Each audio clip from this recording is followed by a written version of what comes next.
आइए आज हम पढ़ेंगे हिंदी से उर्दू सीखने का तरीका।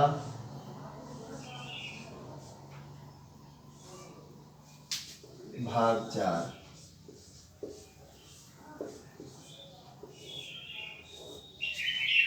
हमने कल की वीडियो में ये बता दिया कि भा, था, धा, चा, छा किस तरीके से बनता है उर्दू में।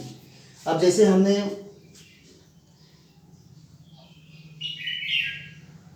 कोई जुमला लिया या कोई वाक्य लिया, जैसे हिंदी का कोई वाक्य हो जो जिसमें धा भी हो, घा भी हो, छा भी हो, तो उसको हम उर्दू में किस तरीके से लिखेंगे। तो ये जानना ज़रूरी है कि उर्दू के लफ्ज़ों को, किन किन लफ्ज़ों को जोड़ करके हिंदी के कुछ शब्द तैयार किए जाते हैं। जैसे हम ये देखना चाहते हैं कि इसकी जानकारी कितने लोगों को है। तो हालांकि उर्दू, इब्तदाई उर्दू के लिए ज़्यादा गौर फिक्र करने की ज़रूरत होती है। अगर इब्तदाई उर्दू मजबूत हो गई तो आगे आसानी ही आसानी है। तो आइए हम कुछ ऐसे जुमलों को लिखते हैं, कुछ ऐसे हिंदी वाक्यों को लिखते हैं जिसे हम उर्दू में भी उसको उसी जुमलों के हिसाब से एक एक लफ्ज़ ब लफ्ज़ लिखते जाएंगे। जैसे हम लिखते हैं जुमला वाक्य नंबर 1। जैसे हम लिख दे रहे हैं ठठेरा,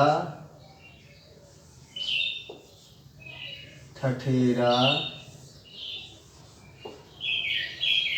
बर्तन बना रहा है।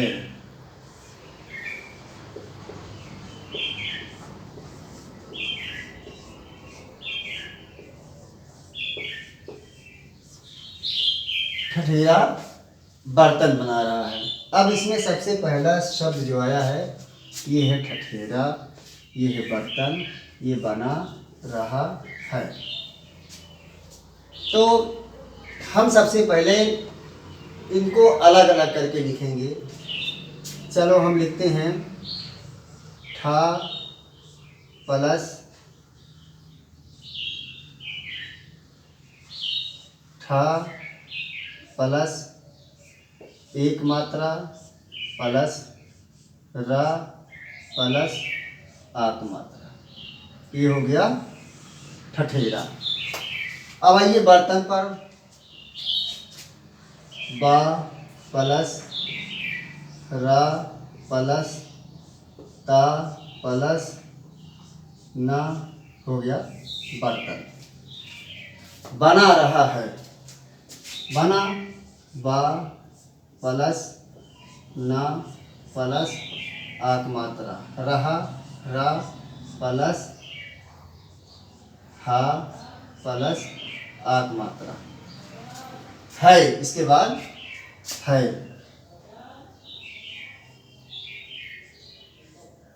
हा प्लस आक मात्रा। तो इसी तरीके से हम उर्दू को भी देखेंगे। अब देखिए ठा है, तो हमको ठा बनाने के लिए टे दो चश्मी है, ये हो गया ठा। अब फिर आइए,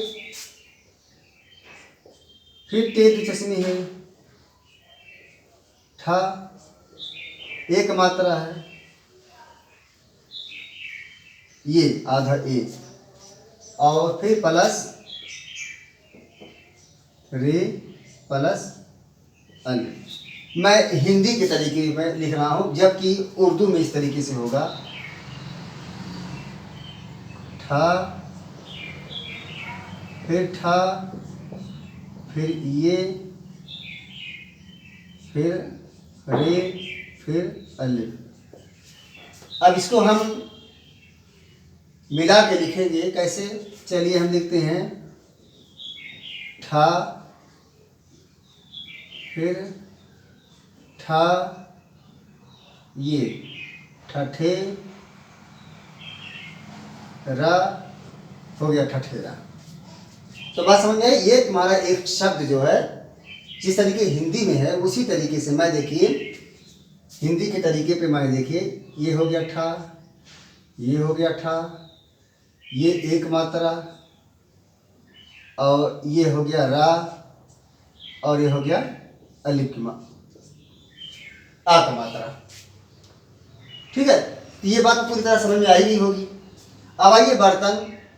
बर्तन में चलिए बे प्लस रे प्लस ते प्लस नून। मैं हिंदी के अक्षरों के मुताबिक लिख रहा हूँ। अभी उर्दू का जो तरीका होगा उस हिसाब से मैं सही कर लूँगा। ये हो गया बा, रा, ता, ना। ठीक है, अब हम उर्दू के तरीके पे जाएंगे। तो सबसे पहले बा है तो बे हो गया, प्लस रे हो गया, प्लस ते हो गया, प्लस नू हो गया। अब इसको हम मिलाकर लिखेंगे। मिलाकर लिखने के लिए हम क्या करेंगे, हम इन हरूफों को जो है आधा करेंगे, क्योंकि इसमें रे के अलावा हर हरूफ जो है आधा किया जा सकता है। तो आइए बे का आधा, बे का आधा, फिर रे का, रे को मिलाना है, फिर ते का आधा, और आखिर में जो हरूफ होता है पूरा रहता है।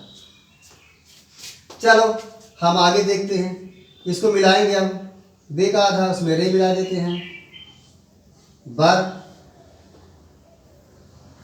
और फिर ते का आधा, ते का आधा, फिर नू पूरा।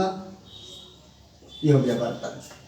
ठीक है, मैंने सबसे पहले हिंदी के शब्दों के, हिंदी के अक्षरों के मुताबिक उर्दू हरूफों को मैंने लिखा। बा यानी बे, रा यानी रे, ता यानी ते, ना यानी नू। तो बर्तन बना है बा, रा, ता, ना मिलकर के, यानी बे, रे, ते, नू मिलकर बना है। तो मैं अब उर्दू के क्रम में लिखूंगा, इधर से दाहिनी तरफ से बे प्लस रे प्लस ते प्लस नून। अब इसको आधा करके मैंने जोड़ दिया, हो गया तुम्हारा बर्तन। तो ठठेरा ये समझ में आ गया और ये बर्तन समझ में आ गया। अब आगे आता है बना। बना, तो बना में है सबसे पहले बे प्लस नून प्लस मात्रा। तो ये हो गया, ये तुम्हारा बे है, ये नून है, ये आ का मात्रा है। अब हम उर्दू के क्रम में लिखेंगे। तो ये आएगा बे प्लस नून प्लस अलिफ। अब बे को आधा करके नून में मिलाएंगे। तो आइए बे का आधा प्लस नून का आधा प्लस अलिफ। ठीक है, अब हम मिला देते हैं, बे को नून मिलाओ, बे और नून, अब इसमें अलिफ को जोड़ दो, बना। तो ये तो क्लियर हो गया बना कैसे बना है। ठीक है, ये बहुत आसानी से समझ में आ गया होगा। अब आइए हम देखते हैं रहा। रहा में देखिए रे प्लस हे प्लस अलिफ, यानी रा बराबर रे, हा बराबर हे, अलिफ बराबर आ का मात्रा बराबर अलिफ। तो ठीक है, आइए हम देखते हैं। रे को मिलाया नहीं जा सकता, पहले भी बता दिया है, इससे पहले वाली वीडियो मैंने बताया है कि रे को कभी काट कर जोड़ा नहीं जा सकता शुरुआत में। आखिर में रे किसी हरूफ के साथ मिलकर लिखा जा सकता है, लेकिन शुरू में रे को किसी दूसरे हरूफ से नहीं जोड़ा जा सकता, लेकिन मिलाकर पढ़ा जाता है। तो आइए अब देखें, रे को हम रहा में रा पहले आएगा कि रे पहले आएगा, तो रे को हम अलग लिख लेंगे, इसको मिलाएंगे नहीं। अब हे का आधा होता है, ये हो गया, ये हो गया। तो रे प्लस आधा है प्लस अलिफ। अब हम मिला के लिखेंगे, रे आधा है, इसी में अलिफ जोड़ दिया, ये देखिए रहा, यानी ठठेरा बर्तन बना रहा। और है यहां पर आया है, हा में है, ये हे हो गया प्लस बड़ी ये है। ठीक है, अब हम उर्दू के क्रम में लिखेंगे हे प्लस बड़ी ए। अब हे को आधा करेंगे तो मैंने बता दिया है ये होता है और बड़ी ए पूरा रहेगा, आखिर में पूरा हरुफ लिखा जाता है। तो इसको जोड़ने के लिए हम क्या करेंगे, ये बड़ी ए के ऊपर वाला जो हिस्सा होता है इसमें हम हे को रखने की जगह बनाएंगे, उसके बाद बड़ी ए बना देंगे। ठीक है, और देखिए खूबसूरत बन जाएगा। रुकिए 1 मिनट, देखिए ये देखिए, और हे को ये हे की जगह है जिसको हम हे का सोसा कहते हैं, तो ये हे को लिखने की जगह है, तो यहाँ हम नीचे लटका देंगे तो ये जाहिर करेगा कि ये जगह जो बनी है ये हे की जगह है। तो ये बात पूरी तरह समझ में आई गई होगी कि हिंदी वाक्यों को किस तरीके से उर्दू में हम लिखेंगे, किस तरीके से मिलाकर लिखेंगे। तो ठीक है, अब अगले भाग में कल मुलाकात होगी।